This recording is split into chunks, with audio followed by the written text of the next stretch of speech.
Coucou les amis, donc je reviens aujourd'hui avec le jeu de la découverte de soi par la cocologie. Donc l'idée dans ce livre, ça va être de vous mettre dans certaines situations. Donc je vais vous lire une petite histoire, vous allez vous voir dans cette histoire. Et après je vais vous faire des propositions de réactions que vous auriez pu avoir. Et en fonction de votre réponse à vous, là où vous sentez que vous auriez pu réagir comme ça, en fait on va essayer d'analyser un petit peu, hein, c'est de la psychologie, qu'est-ce qui se cache sous ce comportement, sous cette réaction, votre profil psychologique par rapport à ça. Donc voilà, monde sauvage, au pif. Hein. Alors, lorsque nous voyons un tigre ou un léopard au zoo, nous ne pouvons nous empêcher d'avoir l'impression qu'il est un peu apprivoisé, comme si quelque chose de sa nature farouche avait été perdu. Même de grands animaux comme les éléphants ou les ours bruns peuvent donner l'impression d'être rabaissés lorsqu'ils sont en cage. C'est peut-être pour cela que les parcs de safari sont devenus si populaires. Observer des animaux sauvages dans leur habitat naturel a un impact bien plus important et le frisson est d'autant plus fort que seule la vitre de votre voiture vous sépare de ce lion affamé. Vous faites un safari, donc là on rentre dans la situation, je vous propose de fermer les yeux pour accueillir et vous visualisez dans cette scène.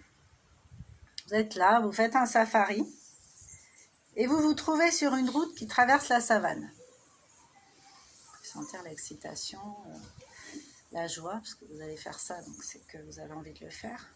Non loin de la piste, l'air affamé, un lion et une lionne se nourrissent, déchirant et dévorant des morceaux de viande crue. À quoi pensez-vous en regardant cette scène de pure sauvagerie? Donc là, on vous fait des propositions. Regardez quel genre de réaction vous auriez entre ces quatre. Hein. Ça n'en exclut pas d'autres, mais laquelle se rapproche le plus de votre façon de réagir, de voir les choses. 1. Waouh, regardez-les, ça me donne faim moi aussi. Il n'est pas vraiment nécessaire de faire un dessin, n'est-ce pas? 2. Je ne peux pas regarder ça, c'est dégoûtant. Personne m'a dit que ce serait joli à voir. 3. J'ai peur. Bon, il est naturel d'avoir un peu peur, mais vous êtes en sécurité tant que vous restez de l'autre côté de la vitre, fermée évidemment. 4. Donnez-leur un peu d'intimité. Vous êtes vraiment quelqu'un de bien.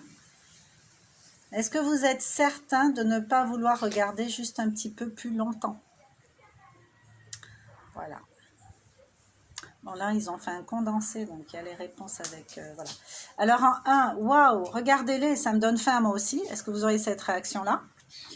2, je ne peux pas regarder ça, c'est dégoûtant, ça me dégoûte, je peux pas. 3, j'ai peur. Et 4, donnez-leur un peu d'intimité quand même. Ils sont en train de manger, ils font leurs affaires.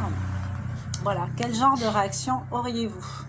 Donc en fait, si vous répondez « Waouh, regardez-les, ça me donne faim moi aussi », c'est plutôt, il n'est pas vraiment nécessaire de faire un dessin, c'est ce que dit l'auteur. C'est-à-dire que ça ne vous touche pas plus que ça, vous avez juste faim. Ça vous a évoqué la sensation de faim. 2, je ne peux pas regarder ça, c'est dégoûtant. Donc on vous dit que personne n'a dit que ce serait joli à voir, mais forcément vous venez... dans le monde sauvage, donc il faut s'attendre à autre chose que ce qu'on a l'habitude dans la société.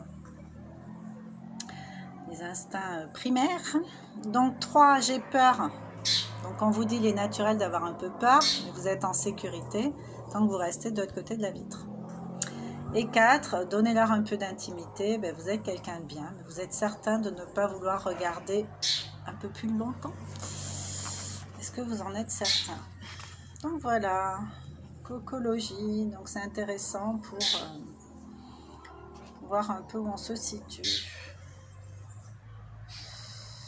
Bon là les explications sont brèves, il y a d'autres exemples avec des profils un peu plus détaillés. Donc, je reviendrai avec ce livre à un autre moment, avec un autre exercice pour apprendre à mieux vous connaître, à mieux vous reconnaître et à vous aimer encore plus. Voilà, c'est le but. Bon, sur ce, belle journée et je vous dis à bientôt. Ciao, portez-vous bien.